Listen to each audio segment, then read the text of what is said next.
Hello, you wonderful people, and welcome to another episode of Not Too Comic Book. This being a show where I talk about TV shows that are adaptations of comic books. For today's episode, I'm going to talk about the latest episode of What If. A lot of really interesting things went down in this episode, so let's break it down. So first and foremost, where we started, I was like, okay, so, alright, okay, we're going to Iron Man 2, and I was like, okay, where's this going? Like, I'm waiting, I'm like, okay, what's going to be the Shyamalan twist to this? And then, like, Tony dies. At first, I was like, wait, is he messing with you or something? It's like, oh no, Tony's dead. I was like, oh, okay, here we go.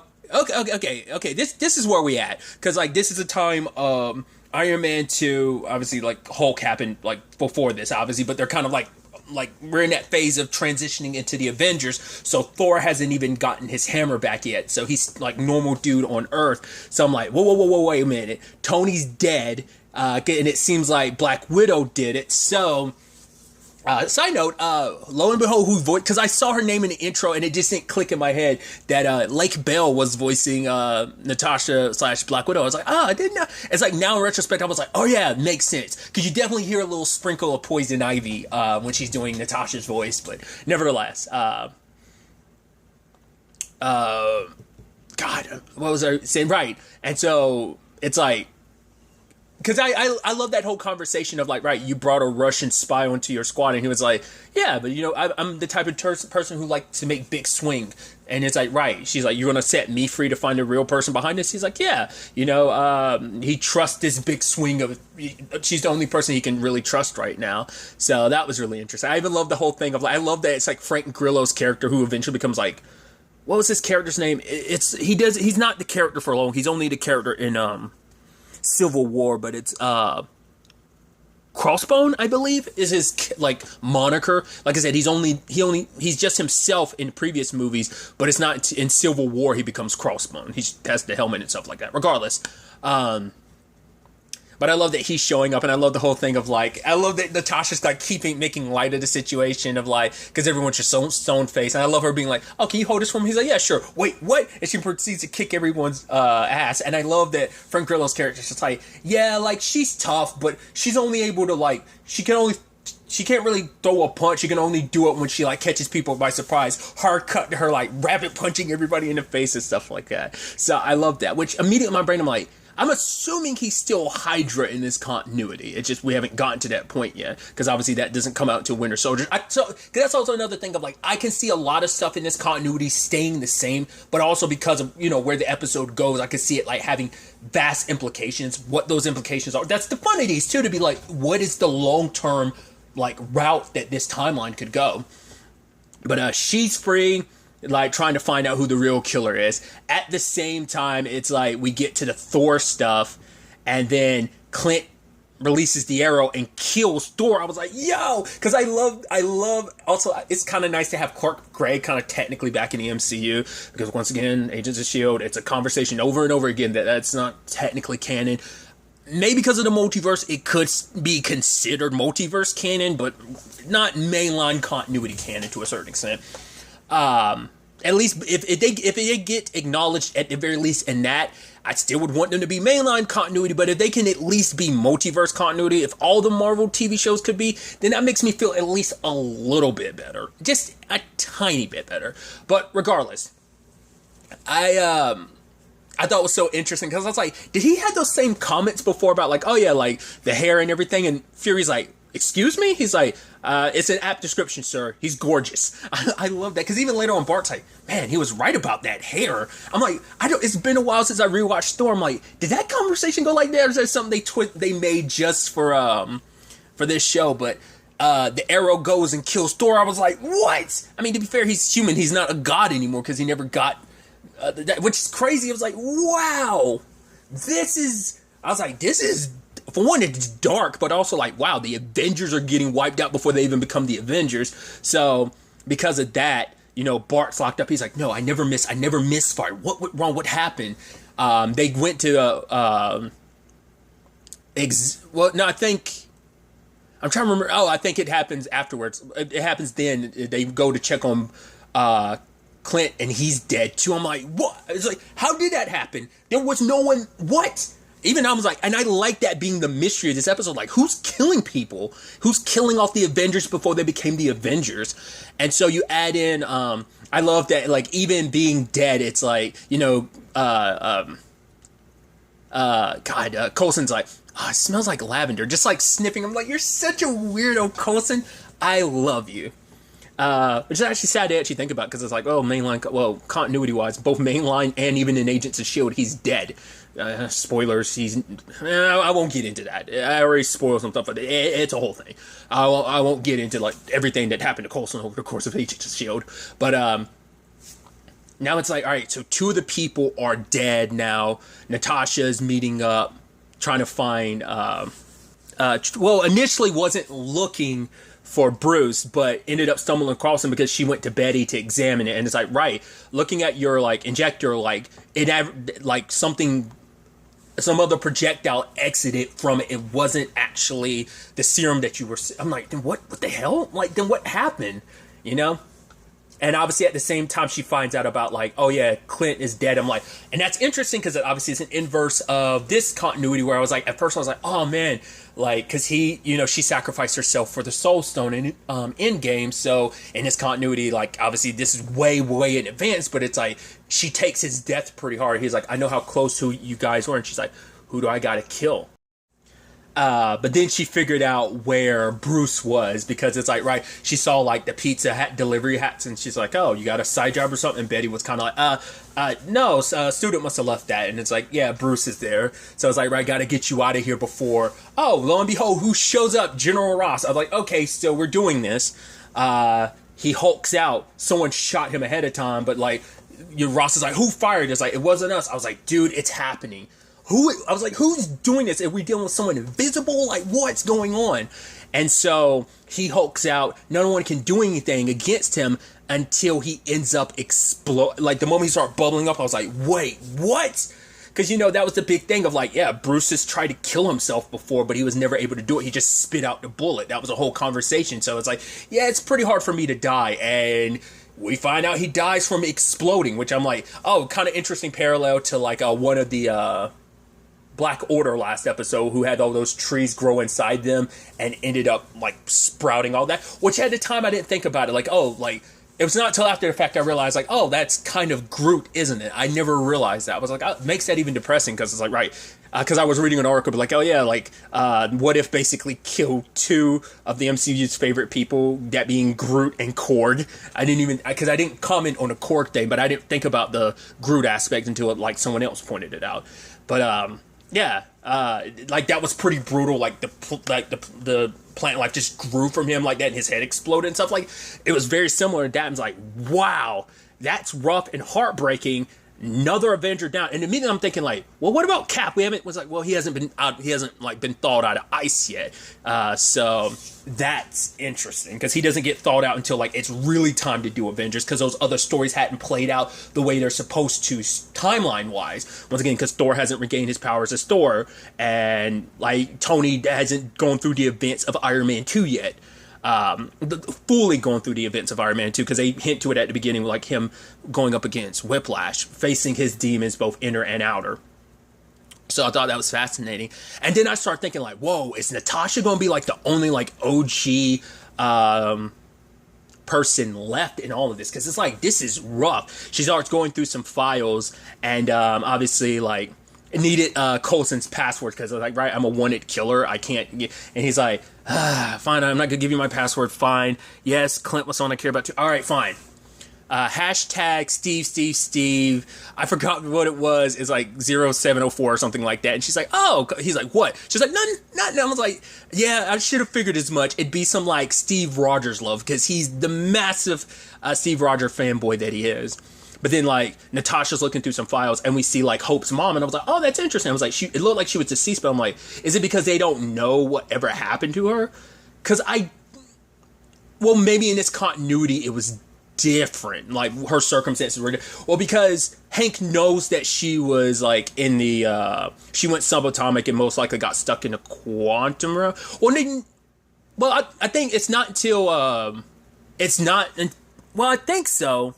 I can't remember now. I want to say that's also what spurred a lot of that on, was because or was it because when he went subatomic, that's when they found out that she was actually still alive. I don't remember what made them realize she was alive in the movies and not just dead. Because I know they know she went subatomic, but I wonder is it just she was just considered dead. I don't remember. And I rewatched Ant-Man and the Wasp. It's been still a little while, but I'm trying to remember. That's the problem of not having these movies as clearly in my mind, because I'm trying to remember, like, was she considered dead, or did they know she was stuck in a quantum realm? I think it's not until after the events of Ant-Man that they found out, because like he had memories of there, and then that's when they figured out she was in the quantum realm. So I think she was still just classified as dead. So I thought that was interesting. And then she gets attacked, and it's like, you're not going to stop me or S.H.I.E.L.D. And the moment she's like, it's about Hope. And then I was like, wait. I was like, does Hope blame the Avenger, like blame Fury and stuff like that, blame S.H.I.E.L.D.? And then like she's getting attacked. I'm like, who is it? And they do such a good job of hiding it. In retrospect, it makes, at first I was about to say it makes a lot of sense on like who it was. I mean, it does with all that, but I was thinking it was going to be Hope.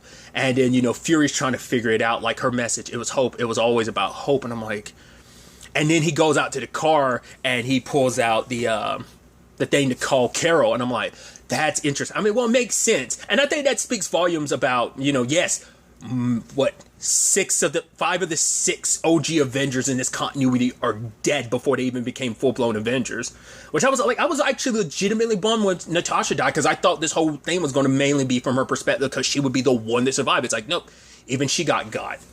Which, once again, when you think about the larger MCU continuity, it's like, right, this is also a continuity where she never got to make amends with her family and her sister. Now that we know that's part of the MCU's continuity, it's like, oh, that's sad. Like, she won't be there to save her sister and free them from the Black Widow program. Like, I'm saying, like, you can really dive deep in and think about, like, what the implications are throughout the course of this timeline, like, how things will vastly change because of it. I mean, before all this too, Loki showed up here, the like Asgard backing him up. Like, he doesn't even have to like trick them or manipulate. It's like, no, like the crown prince of Asgard died on this planet, so they want revenge. But even Sith being like, yo, maybe, you know, Odin wouldn't want us to do this, so maybe we could actually talk. It's like, all right. Which I love the moment he's there giving his whole speech. And it's like, the phone keeps ringing. He's like, are you going to answer that? And it's like, okay, I'm dealing with something right now. She's like, well, I'm dealing with General Ross. What are you dealing with? And he's like, Space Vikings. And she's like, show off. But before I went on the tangent, like, the point I was trying to make was, like, Fury is the type of dude that has contingency plans upon contingency plans of, like, yeah, the rest of the Avengers might be gone, but Carol was always going to be in his back pocket. Just only needed to call her when the time really, you know, and that ended up being, like, after, like, everyone started disappearing in Infinity War. That's when he called her, but he could have called her at any point in time. I mean, she's the reason, her and everything that went down in Captain Marvel is what incentivized him to create the Avengers Program initiative in the first place. So he was like, right, she can be our only hope. And then he's like, hope. And then he realized it, and he went to make a deal. It's like, right, make a deal with the god or deal with the devil. And so he ends up going to talk to Loki.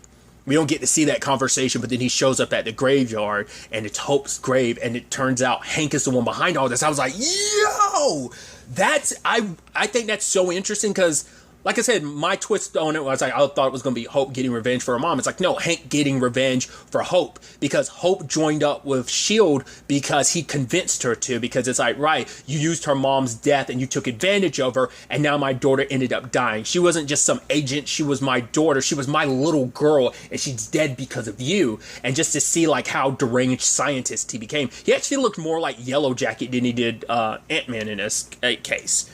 But the fact is, he's the one behind everything, because he wanted to destroy everything S.H.I.E.L.D. represents. It's like, you gather people, you make them fight the fights for you. But then, like, how, like, callous Fury was, especially when, like, he was shrinking down, and then, like,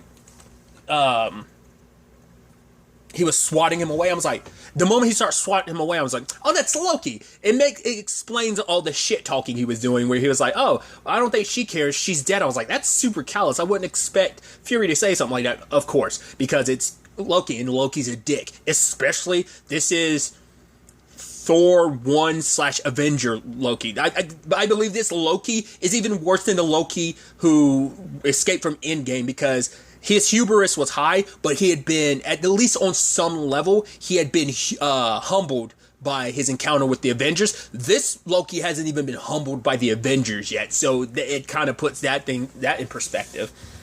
But yeah, I love like him kind of messing with him, and then like it's like you're everywhere, and it's like yeah, he multiplied into all these different furies. Even tried to jump into the air, and then like a giant fury was there, and he got caught. And like I thought that was so awesome, and it's sad, you know. And Yo Fury had to point out, I was like, right, Hope's sacrifice she was never forgotten, you know.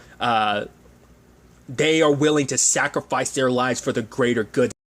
That they're willing to sacrifice themselves to stop people like you. And he's like, and she will never be forgotten. He's like, well, then honor her. And that's so sad. I mean, a father driven insane, driven to revenge because of his daughter's death. Like, he hated S.H.I.E.L.D., in particular Fury and everything he represented. I mean, that's why he killed these 5 people. And that's just a shame. Like, these people who are going to be the saviors of this world. But, you know, that's the thing of despite everything, wasn't it? Fury is who he is. Contingencies upon contingency. It's like, we do see that Cap is the only one. He goes to, like, right, I'm assuming Steve Rogers still in this continuity, but it's like, hi, Cap. And then, like, Captain Marvel's behind him, being like, where's the fight? I'm like, yo, first and foremost, it's kind of crazy to think about, like, pretty early on, the Avengers got, like, what is considered, at this point, I'd say, still maybe the strongest Avenger. I think she's at the top now. Like between her and Scarlet Witch, they're definitely at the top. But I mean, they're the only ones that kind of went toe to toe with Thanos without too much. I mean, once again, Thanos had to like pop one of the Infinity Stones to like knock her down knock her down a peg or two. You know, so it's like she can go pretty toe to toe with him. Like having that on early on, especially because what spurred this on is Loki went back on their deal, and it's like, right, basically subjugates to humanity, which, interesting enough, a timeline where Loki wins. You know, too bad our Loki from Loki didn't get a peek into this timeline where it's like, oh, I got everything. I came here, I conquered the Earth. I don't know how the Crown Prince situation is going to work, considering, like, well, your brother's dead. I'd assume you have, like, even being like, hey, I united the world because all of you are my subjects now. So, yay, bow down to me. So I was like, yeah, Loki wins in this continuity. So we get to see that. But that's kind of crazy to think about. Once again, the shift of so much, because what made me wonder is like, well, in this continuity, I'd assume Winter Soldier would still happen. But like I said, like the Avengers movie is going to be so crazy. Because it's also to think about like him building up Avengers in a continuity where Loki's already in control. So it's like, does he go to Wakanda to get Black Panther?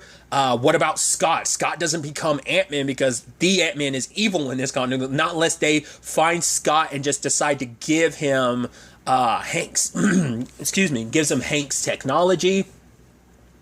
Because I was thinking, like, if there was a Winter Soldier in this continuity, who would be his right hand during this? Because it's like, well, he wouldn't know.